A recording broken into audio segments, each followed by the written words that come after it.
Rising India news 24 channel subscribe करें, like करें। नमस्कार, राइजिंग इंडिया न्यूज 24 में आप सभी का स्वागत है। पॉडकास्ट न्यूज में आप सभी का स्वागत है। बात करेंगे, हमारे सामने बैठे हैं धर्मेंद्र नाथ जी। धर्मेंद्र जी, आपका बहुत बहुत स्वागत है। मैं सोमनाथ नाथ जी, अभी अभी देश में भूचाल सा आ गया है। जो पहलगाम में आतंकवादी ने हमला किया है, धर्म पूछ करके हिंदुओं की हत्याएं की है, नरसंहार किया है, क्या कुछ कहना चाहेंगे? देखिए, ये तो उम्मा है। अभी आप, मैं एक बात कहूंगा तो आप बड़े आश्चर्य में हो जाओगे, क्योंकि अभी आसिफ मुनीर जो है वहाँ का जो सेनाध्यक्ष है पाकिस्तान का जी, उसने भारत के मुसलमानों को संबोधित किया। भारत के मुसलमानों को संबोधित इसलिए किया, उसने, आप सोचते होंगे कि उसने पाकिस्तान के असेंबली में या पाकिस्तान के लोगों को संबोधित किया, ऐसा नहीं है। अगर उसकी स्पीच को उठा के देखोगे, पूरे विश्व के मुसलमानों को उसने उम्मा, जिसे मुसलमानों में कहा जाता उम्मा जी, यानी कि विश्व का कहीं भी कोई मुसलमान होगा, वो आपस में हम भाई। अगर कहीं किसी पर भी आफत होगी, हम उसके लिए लड़ेंगे। मुसलमानों को उसने जोड़ने का ये भारत के मुसलमानों को उसने संबोधित किया है, क्योंकि उसको चांस मिल गया। चांस कैसे मिला?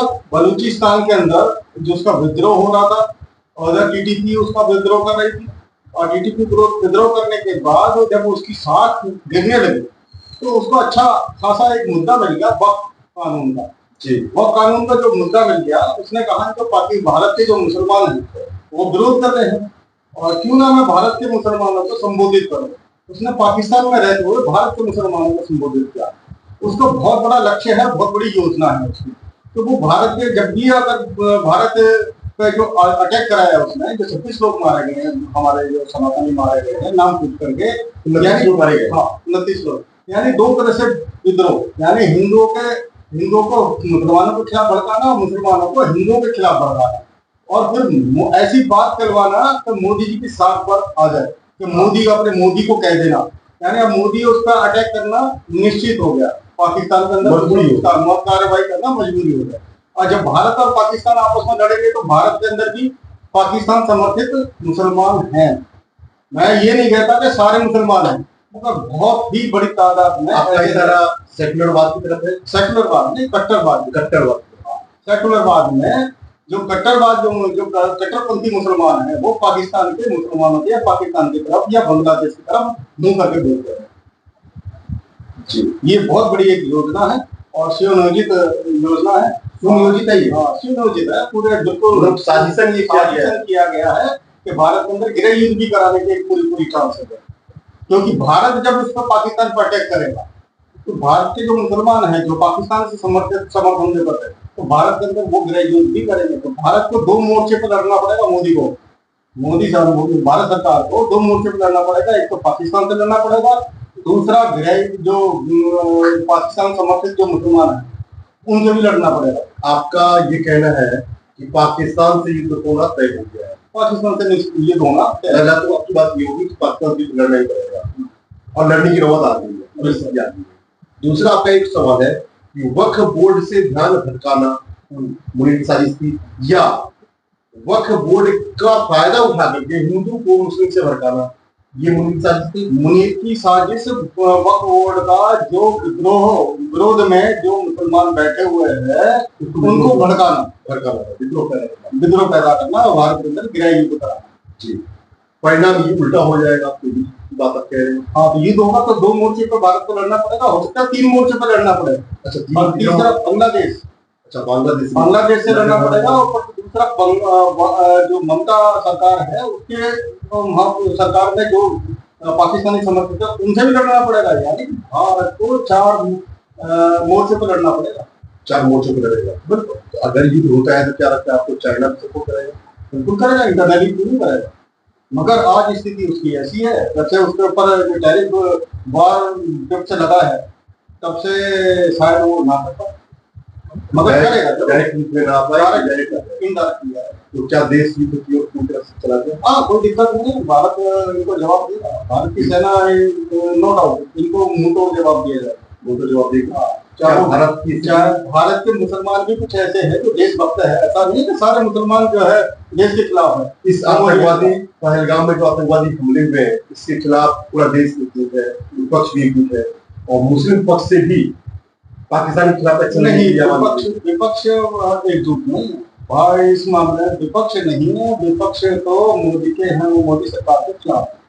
अभी मैं कई ऐसे राजनेताओं के बयान पढ़ रहा था, जैसे कि संजय राउत का। संजय राउत के जो बयान है वो तो बहुत शर्मनाक बयान है भाई। बहुत सारे ऐसे विपक्षी ऐसे हैं जो सरकार के खिलाफ थी। तो सरकार के खिलाफ है या वो देश के खिलाफ? देश के खिलाफ है। अच्छा, देश के खिलाफ। देश के खिलाफ। मैं इनको देशभक्त नहीं मानता। अच्छा, देशभक्त बिल्कुल भी ही नहीं मानता। मैं अखिलेश यादव को भी देशभक्त नहीं मानता। इनके पिता देशभक्त थे, मगर ये देशभक्त नहीं। क्यों बात देशभक्त नहीं है? ये इन्होंने भी एक ऐसी चाल भारत के अंदर चली है कि जाति जनगणना है, जो राहुल गांधी जातिगत जनगणना कराना चाहते थे, उसी का इन्होंने फायदा उठाने की कोशिश। हाँ, ये भी राजपूत और ये जानबूझ करके भाई इनको हमारे दलित समाज के जो पहली बात तो हमारे सनातनी जो दलित भाई उनको पता ही नहीं है कि उनके साथ हो क्या रहा। जो बांग्लादेश के अंदर जितने भी जो मुर्शिदाबाद में जितने भी हिंदू मारे गए वो कितने कहाँ थे, कौन थे? और अधिकतर दलित ही तो थे। पाकिस्तान के अंदर भी जितने मारे गए वो दलित ही तो थे। आज भी दलितों के साथ ही अत्याचार होता है। दलित के साथ कोई खड़ा नहीं है, कोई भी खड़ा नहीं है। वहां तो उनके राजनेता भी नहीं, जो उनका प्रतिनिधित्व करते हैं वो भी इनके साथ में नहीं खड़े। मैं राजनीति क्यों कह रहा हूँ? क्योंकि ये घटिया राजनीति कर रहे हैं। अखिलेश यादव घटिया राजनीति कर रहे हैं, राजनीति गंदी राजनीति। उसने क्या कि जो दलित समाज जो कभी क्षत्रिय हुआ करता था, आज तो दलित समाज हो रहा है। दलित का मतलब पहले वो लोगों को पता नहीं है मतलब क्या है। दलित का मतलब दला कुचला, दबा कुचला, यानी कि उसके साथ शोषित वंचित। ये कभी हुआ होगा, ठीक है, हुआ है, ऐसा हम इससे इनकार भी नहीं करते। हाँ, उच्च जातियों ने किया है, मगर ये भी विदर्भियों ने मुसलमानों के जो मुगलों के द्वारा जो आपस में हिंदुओं को लड़ाने के लिए जो बातें करी गई थी, वो क्या नाम है, जातिगत खाई पैदा करने के लिए उन्होंने जातियों का बांटा गया। तो उसका इतिहास बोलता, अगर इतिहास को देखा जाए तो रविदास जी पुराना सांगत है, तो दरबार में उन्होंने बुलाया गया था। उनको जैसे भागवत यहाँ होती है, उनको भागवत करने के लिए बुलाया गया था। भागवत जमान टाइम में उनको बुलाया गया, रविदास जी को बुलाया गया था, तो अपने दरबार के अंदर उनको स्थान दिया गया था। तो पहले तो चवर वंश जो है, चवर वंश क्षत्रिय समाज तो है। कर क्या है 1947 में फिर उसके बाद जो खाई आम सनातन धर्मियों के अंदर जो और उच्च श्रेणी और यानी स्वर्ण जाति, आज की कथा कथित स्वर्ण जाति है और दलित सारी जो खाई पैदा कर दी गई, मुसलमानों द्वारा खाई पैदा कर दी। और आज भी जय नीम और जय नीम का जो नारा लगा रहे इनको तोड़ना चाहते हैं, क्योंकि 30% है ना, 30% दलित समाज है। दलित समाज को स्वर्ण जाति से तोड़ना चाहते हैं और फिर उनके साथ में अत्याचार कर। बांग्लादेश के अंदर अत्याचार हो रहा है ना, उनकी बहन बेटियों का, हमारी बहन बेटियों का दलित समाज की बहन बेटियां हैं, उनके साथ हो रहा है। और उनके जो प्रतिनिधित्व करने वाले जो हैं, मैं तो कहता हूँ मुजफ्फरनगर की अभी एक ताजी घटना है। दलित समाज की एक बारात चढ़ने नहीं थी, वो कोई ठाकुर समाज थोड़ी था या ब्राह्मण समाज थोड़ी था, तो मुस्लिम इधर में यानी जो कट्टरपंथियों ने चढ़ने नहीं दी।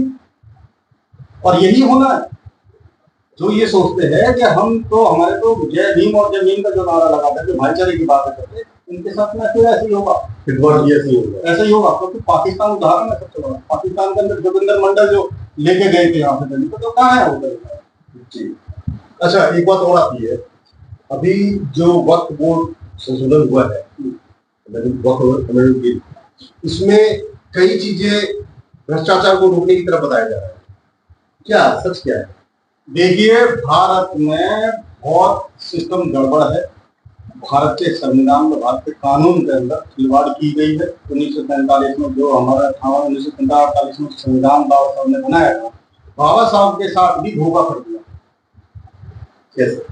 बाबा साहब के साथ धोखा कर दिया। जो उन्होंने सोच करके जो संविधान को रचना की थी सर्व समाज के लिए, सर्व समाज के लिए कहाँ है? इसमें वक्फ बोर्ड का कहीं भी संविधान के अंदर कहीं भी पैरामीटर या एक शब्द भी वक्फ बोर्ड के नाम से नहीं। ये वक्फ बोर्ड नेहरू ने तो दिया था, ये सबको पता है। आज की डेट में सोशल मीडिया में छाया हुआ है कि वक्फ बोर्ड का जो इनका जो कानून है वो नेहरू कांग्रेस की देन है। संविधान में संशोधन करके उन्होंने वक्फ का और ऐसी ताकत वक्फ युद्ध, यानी कि अगर कोई मुस्लिम जो है अगर इस रोड से निकल जाए उसे पकड़ सकता है, मगर ऐसा करा नहीं है। क्यों नहीं करा? क्योंकि ज्यादा विरोध हो जाता। अगर किसी की दुकान अगर उन्होंने किराए पर ले रखी है और वो कहते हैं बकवा यूज का मतलब यूज कर रहा है उस प्रॉपर्टी को, वो वक्त कर सकता है। हाँ, ये तो कानून इतना खतरनाक। अब लोग समझ रहे थे अब यहाँ के राजनेता क्या, ये जो अब अखिलेश यादव जो खेल रहे या फिर ये कर रहे हैं, जिन्होंने दलित समाज को लेकर के जो करा है, ये समझ नहीं रहे। वो अपने एजेंडे पर है, जो कट्टरपंथी हैं वो पूरे अपने एजेंडे पे हैं, मगर यहाँ के विपक्षी जो नेता हैं ये केवल एक गंदी और भ्रष्ट राजनीति कर रहे हैं। भ्रष्ट राजनीति ऐसी कर रहे हैं कि ठाकुरों को यादवों से लड़ाना, यानी 3 जातियों को तोड़ देना। यानी क्षत्रिय तो उनके पक्ष में आएंगे नहीं, उनको वोट देंगे नहीं। सही बात, देंगे किसको? यादव। कोई मैं यादव हूँ, मैं अखिलेश यादव हूँ, मैं वहां पर आगरा जा रहा हूँ, तो मेरे साथ अगर कुछ अनहोनी होगी तो सारे यादव एक हो जाएंगे, इधर दलित एक हो जाएंगे, दलित भाजपा से छट जाएगा। यानी तोड़ने की बहुत गंदी राजनीति करी है। ये जातिवाद तोड़ने की राजनीति है। और जैसे योगी जी ने एक नारा लगाया था, बटोगे तो कटोगे, तो उन्होंने नारा सही दिया था। बिल्कुल सही था, बिल्कुल सही दिया। अच्छा नाथ जी, अक्सर आप बात करते हैं स्वयंवाद की और संघवाद की, जातिवाद की। मैं आपकी जो सोच वही जाती है, ये इसको इस पृष्ठभूमि में कैसे लाए? देखिए, स्वयंवाद जातिवाद से, स्वयंवाद और संगठनवाद, ये सनातन धर्मियों के लिए सबसे ज्यादा घातक है। जातिवाद से भी ज्यादा खतरनाक है। जातिवाद को भी खत्म किया जा सकता है, मगर ये स्वयंवाद भारत के सनातन धर्मियों को नाश की निशानी है। प्रत्येक व्यक्ति सोचता है, बहुत से जो आज की डेट में 4.5 लाख हिंदू के संगठन है, उनके जो अध्यक्ष है वो सोचते हैं कि मैं करूंगा, मैं ही सर्वबुद्धिमान हूँ, मैं ही अच्छा कर सकता हूँ। सबको जोड़ने की उनके अंदर वो नहीं है, क्षमता नहीं है। ये स्वयंवाद वाली बात है। हिंदुओं के अंदर, सनातन धर्मियों के अंदर स्वयंवाद सबसे ज्यादा नसों में गिरा हुआ है। यार मेरा ही नाम होना चाहिए, मैं ही सब कुछ करूंगा, मेरी बुद्धि सबसे ज्यादा, अहंकार। ऐसा इतिहास में आप देखोगे, राजा महाराजाओं के साथ में भी था। कोई राजस्थान के मेवाड़ का राजा है, कोई धौलपुर का राजा है, कोई कहीं का राजा है, कोई कहीं का राजा है, वो एक हुए नहीं, तो सब स्वयंवाद में गिरे हुए थे। तो स्वयंवाद के कारण आज भारत बंटवारा भी हो गया, अफगानिस्तान चला गया, पाकिस्तान चला गया। अब भारत के द्वारा ये स्थिति बनती जा रही, टुकड़े करने का प्रयास हो रहा है, संगठनों में बंटना। अरे जब आप सनातन धर्मी है तो बंटना क्यों? आजकल तो हजारों संगठन क्यों बन रहे हैं संगठन? इतने संगठन बनने का, ठीक है बनाओ ना, तो मगर सब योजनाबद्ध तरीके से काम करो ना। सनातन वैदिक सनातन धर्म के लिए काम करो ना। कहाँ आज तो रोजाना बहन बेटियां, जो हमारी बेटियां जो है सूटकेस में आ रही, संगठन पे दाम जाता है। संगठन दान के ऊपर है। अपना आय क्यों नहीं अर्जित करते हो? अपने सामूहिक व्यापार करो ना। कैसे करेंगे? संयुक्त व्यापार करो। जितने भी व्यापार सनातनी व्यापारी हैं उनको संगठित कर लो। भारत के जितने भी भाई व्यापार सनातन धर्मियों को जिस दिन आपने संगठित कर लिया उस दिन आपकी जीत हो जाएगी। कैसे होगा? कौन करेगा? भाई ये करेंगे, कौन करेगा? साधु समाज करेगा। तो साधु समाज जब इस बात को जानते हैं तो गलती क्यों जानते? क्यों? अभी 60 करोड़ उन्होंने कुंभ में संगठित कर लिया है ना। हाँ, तो किसी की जाति ना पूछी ना, मैं जाति पूछी थी। 66 करोड़ लोग आए थे, भाई 66 करोड़ आपने इकट्ठे कर लिए ना। साधु के, एक साधु के कहने पे तो आया है ना भाई। आपने एक बता दिया तो उनको कि भाई 166 वो 60 साल बाद जो है। अगर आप ये कहते हैं कुंभ में 66 करोड़ आदमी एक जगह आ गए, ठीक है, अच्छी बात है, साधु नहीं हो रहा है, लेकिन वहां तो अपने साधु विधायक वो कहाँ संगठनवाद की तरफ है, वो कहाँ देश के लिए बात करते हैं। वो उनसे हमें मतलब ही नहीं है। हमें तो सनातन धर्मियों का मतलब है, हमें राजनेताओं का मतलब नहीं है। हमारे जो साधु है समाज है, जो अखाड़ों में बटे हुए हैं, जो पूजनीय बनने का नाटक कर रहे हैं। आप पूजनीय जब तक, मैं तो एक बात कहना चाहता हूँ आपके माध्यम से, जितने भी हमारे सर्वसाधारण समाज है इनके अंदर कोई कमी नहीं है, बस यही कमी है कि ये पूजनीय बनने का नाटक कर रहे हैं। आप पूजनीय तब तक है जब तक सनातन धर्म है, जब तक भारत की भूमि है, जब तक आप पूजनीय है। जब आप 66 करोड़ लोगों को स्नान करा सकते हैं कुंभ के मेले में, कुंभ में स्नान करा सकते हैं, तो आप गौ माता के लिए भी खड़े हो सकते हैं। जंतर मंतर पर गौ माता को राष्ट्रमाता घोषित करा सकते हो। मैं कहता हूँ 1 करोड़ आप दिल्ली के अंदर आता। कांग्रेस ने तो उनके ऊपर गोली चलवाई थी, कराई थी ना। भाजपा का सरकार है ना, भाजपा सरकार चला देगी क्या? मैं कह रहा हूँ 1 करोड़ आप आ जाओ। 2 करोड़ साधु है ना पूरे भारत के अंदर। मैं कह रहा हूँ 50 लाख का तो साधु अगर जंतर मंदिर पर आए तो राष्ट्रमाता क्यों नहीं होगी घोषित? कौन सा कानून पास नहीं होगा तुम्हारे समर्थन में? सनातन वोट क्यों नहीं पास? गौवंश का बहुत बड़ा व्यापार है भारत में, आपके पास पता नहीं है। पूरे विश्व में दूसरे नंबर पे आता है। ये हमें शर्म के मर जाने, डूब के मर जाने वाली बात है। अगर ये साधु अगर चाहे ना, साधु संत अगर चाहे, भारत को एक बहुत बड़ी बात मैं कहना चाह रहा हूँ सभी सब लोगों को, भारत को अपना एक विश्व राजगुरु घोषित करना चाहिए, बनाना चाहिए। या अभी क्या है कि जितने साधु समाज हैं ये आपस में लड़ते रहते हैं, और सोशल मीडिया पे एक निगराचार्य है वो सभी का विरोध करते रहते हैं, और सोशल मीडिया पे कोई साधु ने इनका गलत उच्चारण किया, या ये भगवान गलत निकाला, ये श्लोक गलत पढ़ा, वो इस तरह की त्रुटियां निकालते हैं। अरे ठीक है, हमारे यहाँ पे शास्त्रार्थ की पद्धति थी, आप शास्त्रार्थ क्यों नहीं करते हो? बंद कमरे में बैठ करो ना। अगर हो सकता है कि डिबेट में जात होती है, डिबेट क्यों करनी है? करनी ही क्यों है? शास्त्रार्थ हमारे यहाँ पर हुआ करता था, बंद कमरे में विद्वान लोग बैठा करते थे। अगर दो विद्वानों के बीच में अगर कोई गलत फहमी है किसी चीज को लेकर के, जैसे पिछले दिनों जो दीपेश मिश्रा थे उनके बीच में और प्रेमानंद महाराज जी के बीच में हुआ, क्यों कर रहे हो ऐसा? आप अपने अनुयायियों को में बंटवारा क्यों कर रहे हो? आप जो है, अगर आपको कुछ किसी बात को लेकर गलती है, आपको एक बंद कमरे में शास्त्रार्थ करो ना। हमारे यहाँ शास्त्रार्थ की एक परंपरा थी, शास्त्रार्थ करो और विद्वानों के बीच में बैठो, जो सही है ठीक है उसको मानो, वो बताओ आप दोनों मिलकर के क्या भाई हम लोगों के बीच में आपकी सहमति बनी है कि हाँ ये भी ठीक है, ये भी ठीक है। आप अपने शास्त्रार्थ की परंपरा में याद आता है कि मिथिलांचल की धरती पे एक शंकराचार्य भी गए थे, और वो वहां से भी शंकराचार्य उठार के आए थे। शंकराचार्य जी और मेरे जो मिश्रा जी, जी, तो ये तो खैर मैं उसकी बात कर रहा हूँ। ये आप पुरानी बातों का अगर आप जाएंगे तो मैं तो आप वर्तमान की बात कर रहा हूँ। वर्तमान भी कहाँ हुआ था? शास्त्रार्थ करना पड़ेगा, शास्त्रार्थ की परंपरा को उठाना पड़ेगा, आपको ऋषिकुल परंपरा को स्थापित करना, जातिवाद खत्म करने के लिए ऋषिकुल परंपरा को स्थापित करना पड़ेगा। ऋषिकुल कैसे? आज के डेट में जितने भी स्कूल वगैरह हैं, शिक्षा संस्थान है, व्यापार बन गया है। ये ऋषिकुल परंपरा वो स्थापित करनी पड़ेगी। क्यों स्थापित करनी पड़ेगी? जातिवाद खत्म करना है। महात्मा सब क्या कर रहे हैं? प्रतिनिधित्व नहीं है ना भारत के पास, प्रतिनिधित्व कैसे आएगा? कौन लाएगा? सर्व समाज को खड़ा होना पड़ेगा। सर्व समाज कैसे खड़ा? सर्व समाज को खड़ा करने के लिए जैसा खड़ा हुआ है ना 26 लोगों की, जो हमारे जो बेगुनाह लोगों की हत्या हुई है ना, पूरा भारत विरोध कर रहा है ना, तो अपने लोगों को भी तो विरोध करो भाई। क्यों नहीं आप सर्व समाज एक हो रहा है? ये साधु समाज एक क्यों नहीं हो रहा? तुम 13 कालों में बटे हुए हो, आप एक जो अखाड़े हैं, ठीक है, आप अखाड़े धर्म की रक्षा करने के लिए बने थे, धर्म की रक्षा करने के लिए अखाड़े बने थे ये, और इसके अंदर नागा साधुओं पर क्या नाम है, एक चीज की कमान दी गई थी। नाग संप्रदाय में भी ऐसी परंपरा है, उदाहरण है इतिहास में। नाग संप्रदाय ही क्यों आगे बढ़ रहा है? नाग संप्रदाय बढ़ तो रहा है, और कितना बढ़ेगा? सब बढ़ेगा। प्रतिनिधित्व नहीं है, प्रतिनिधित्व नहीं है भारत के पास साधु समाज के अंदर। ये स्वयंवाद और ये मैं साधु हूँ, मैं बहुत सारे ऐसे तो मेरे नजर में है, मेरी दृष्टि में है, जो नए नए साधु बने, वो पूजनीय भगवा। बस एक हमारे यहाँ कोई नियमावली नहीं है, साधु बनने की कोई नियमावली है ही नहीं। कोई बस भगवा पहन लिया, भगवा पहन करके बस बन गए साधु, पूजनीय बनने का नाटक किया। तुम धर्म के लिए जब साधु समाज का लिया दिया खाता है, समाज का लिया दिया खाता, तो उसकी वफादारी करो ना, वफादारी करो ना, समाज के हित में काम करो भाई। ब्राह्मण 9 गुण धारण, जो 9 गुणों को धारण करता है वही ब्राह्मण।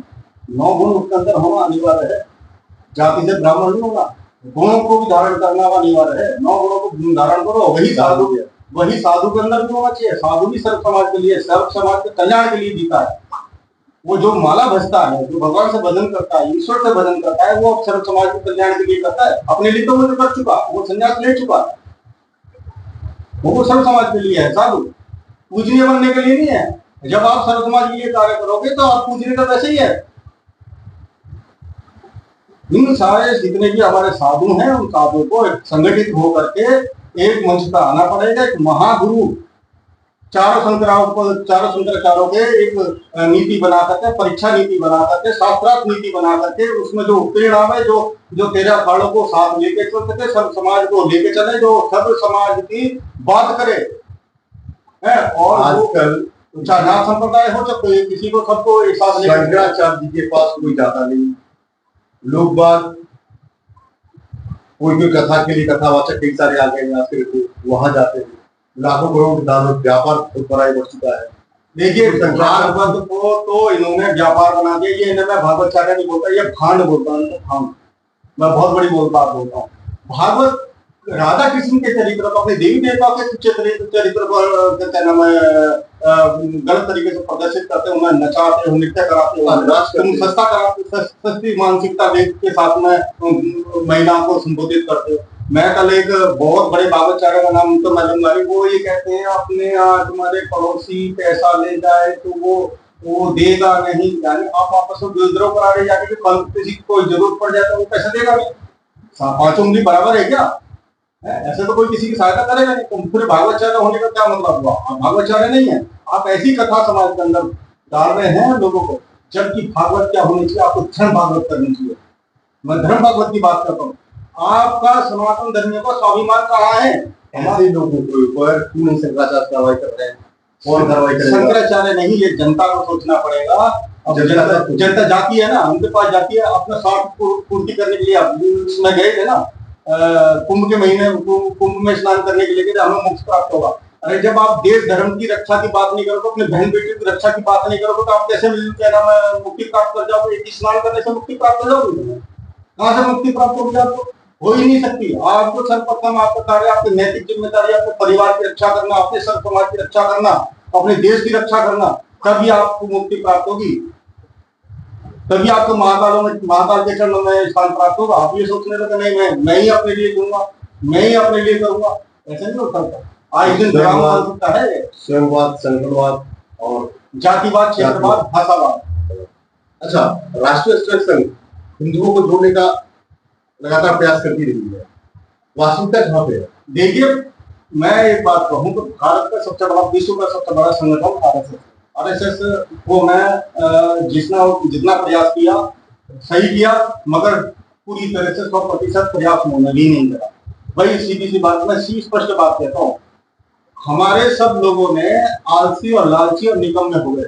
हमारे सनातन धर्मी भेड़ हो गए। भेड़ जैसा ना प्रोटीन इकट्ठा करता है ना, अब संपत्ति इकट्ठा करे जा रहे, दो और संतानें पैदा कर ली और प्रॉपर्टी इकट्ठी करते जा रहे हैं। भेड़ यानी भेड़ की तरह अपना प्रोटीन इकट्ठा करते जा रहे हैं। धर्म जो है 10-10 बच्चे पैदा कर रहे हैं, कल भी तुम्हारे 2 बच्चों को निपटा करके सीधा वो प्रॉपर्टी पे कब्जा करेंगे। और ये भारत में हो रहा है, ये तो खूब हो रहा है। बक जो संशोधन का जो विरोध हो रहा है, ये कौन कर रहा है? ये वही तो लोग कर रहे हैं। आपके सनातन धर्मियों को हर गली में, हर मोहल्ले, हर शहर, हर कस्बे में घेरा जा रहा है सुनियोजित तरीके से। हाँ, 10 साल 20 साल बाद जो आज जो संविधान की दुहाई दे रहे हैं ना, संविधान की धज्जियां उड़ने वाली है। अच्छा, बिल्कुल भाई, जब पॉपुलेशन में तो सरिया चलेगा ना, फिर सरिया कानून चलेगा। क्या लगता है कि आज के युग में इस सरिया कानून लागू हो जाएगा? बिल्कुल हो जाएगा। तो जिसके पास जिसका डंडा उसकी भैंस।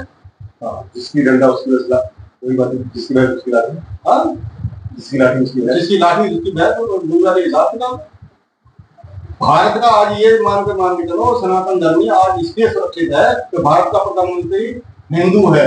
अगर जिस दिन अगर भारत की प्रधानमंत्री अगर मुसलमान या ओबीसी होगा, हर गली के अंदर, जैसे मुर्शिदाबाद में हो रहा है ना, ऐसा हर गली के अंदर होगा। कहने का मतलब ये कि अगर ऐसा होता है, अगर प्रधानमंत्री बनता है भारत का, तो जो आज जो प्रॉपर्टी प्रोटीन इकट्ठा कर रहे हैं ना हिंदू, भागवत वाले बता रहे हैं। मैं भागवत के लिए कह रहा था कि साधु संतों का अपने जो भागवत का है, भागवत ऐसी होनी चाहिए। आप देवी देवताओं के बारे में बताओ ना, कैसे देवी देवताओं ने राक्षसों का अंत किया, किसी को ज्ञानी नहीं बताएंगे क्या? फिर उसके बाद अपने महाबली दानियों की कथा बताओ ना, महाबली दानियों की कथा, रानी दुर्गावती के बारे में बताओ। भाई ज्यादा नहीं, गोकुलाचार्य के बारे में बता दो। अभी छावा मूवी आएगी, बंदा बैरागी के बारे में बताओ। छावा मूवी में क्या नाम उनका बारे में बता दिया, आप आंसू तो रो रहे थे फिल्म देख करके। आप क्यों नहीं बताते हो हमारे सनातन धर्म में अब तक जो 10 करोड़ इस धर्म सनातन धर्म की रक्षा करते हुए बलिदान हुआ, क्यों नहीं उनके बारे में बताते हो? ये भागवताचार्यों का, साधु संतों की जिम्मेदारी है, क्योंकि हमारे पूर्वजों ने इतने बलिदान दिए। भाई भूख में जाड़ के दोनों हाथ काट दिए। कुआरा चौक आगरा में है ना, कुआरा तो निकलना था, इसलिए कुआरा चौक बोला जाता है।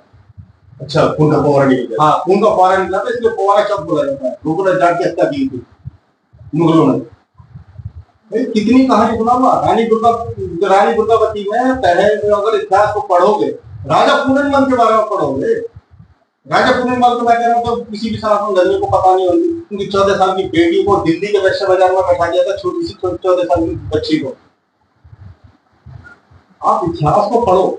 ये इन भागवताचार्य को अपने सनातन धर्मियों को वैदिक सनातन धर्म की कथाएं सुनानी पड़ेगी, जो देवी देवताओं के जो सही का कथाएं वो सुनानी पड़ेगी। उनके स्वाभिमान को जगाना पड़ेगा, हिंदू के स्वाभिमान को, जो मरा हुआ स्वाभिमान है। ये इन सनातन धर्मियों की कमी नहीं है, ये कमी जितने भी है हमारे भागवताचार्यों की कमी है, हमारे योगाचार्य उनके धर्माचार्यों की कमी है, जो आज हमारे सनातन धर्मियों का स्वाभिमान मर गया है। स्वाभिमान को जागराना पड़ेगा। धर्म भागवत गली हर गली में मोहल्ले में करनी पड़ेगी, महाबलिदानियों की कथा सुनानी पड़ेगी। भाई बताओ ना, बंदा बैरागी के साथ में क्या हुआ था? उनके मांस को नोचा गया था चिमटे से। हाँ, तो गुरु गोविंद सिंह के बच्चे का भी हुआ था। तो क्यों नहीं बताते ये कहानी?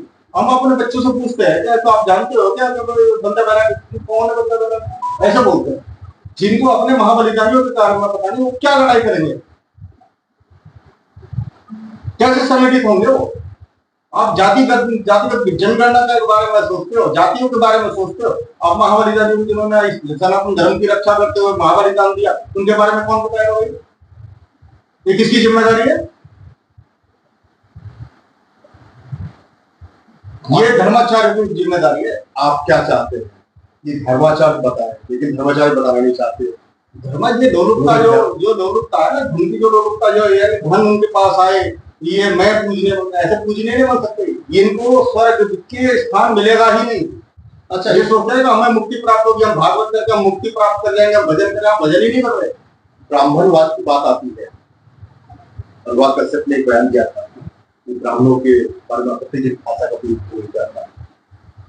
ब्रह्मत्व के ज्ञान एक ब्राह्मण को होते हुए वो भी तो बात तो ब्राह्मण को उसने ऐसी बात कही। वो ब्राह्मण नहीं है ना। ब्राह्मण कौन होता है? ब्राह्मण को जो धर्म को जानता है, जो 9 गुणों को धारण करता है। 9 गुणों को धारण करना, शर्मा लिखना या मिश्रा लिखना, ये लिखना, ये ब्राह्मण में समझना इनको।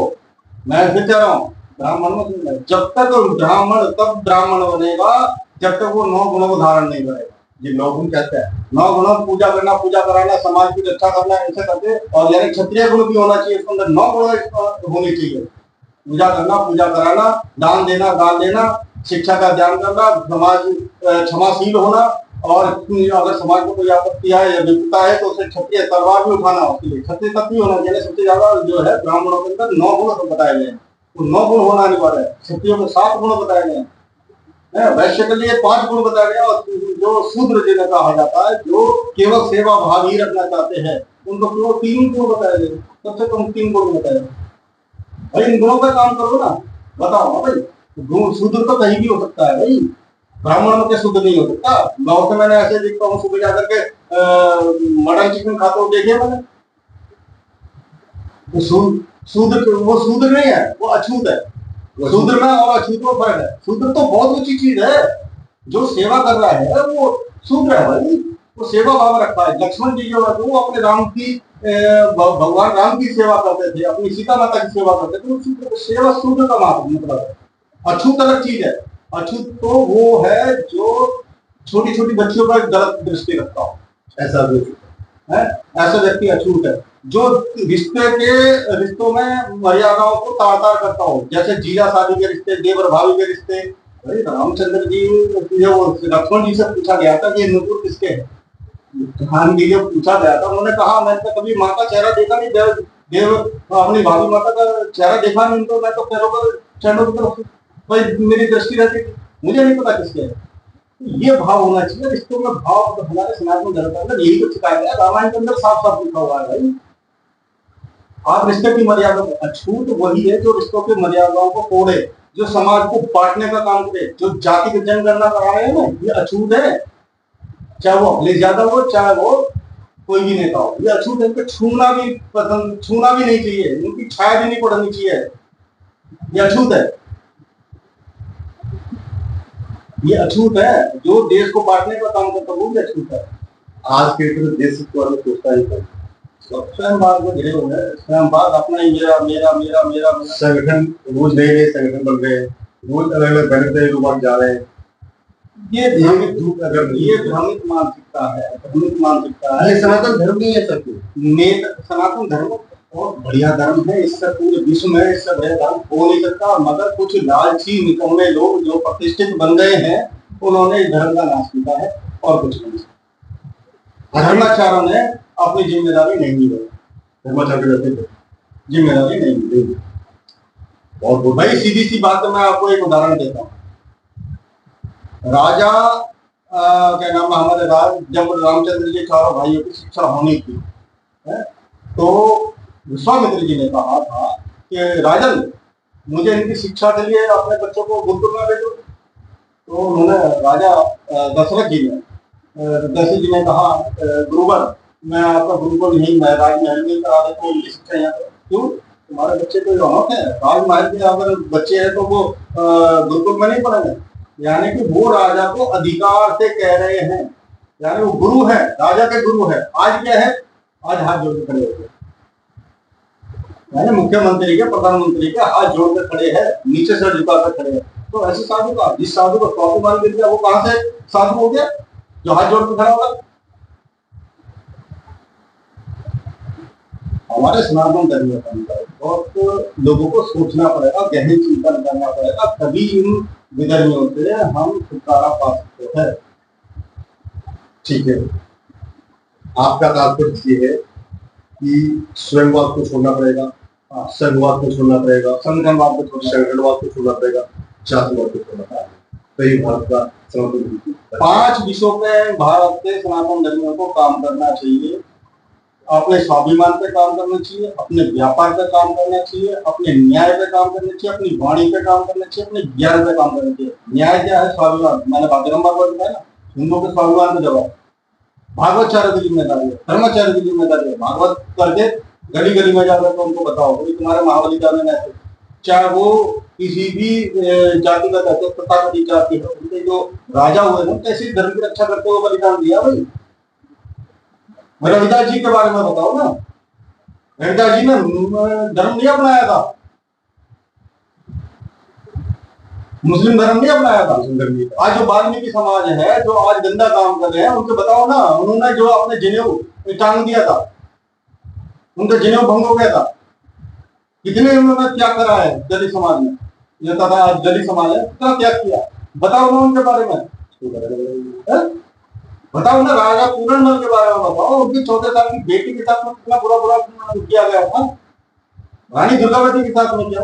मैं कितनी कथा सुनाऊंगा, मैं एक छोटी सी पॉडकास्ट में इतनी अगर मैं बताने बैठूं मैं 24 घंटे भी नहीं बता सकता हूँ, 24 घंटे में भी कथा नहीं सुना पाऊंगा।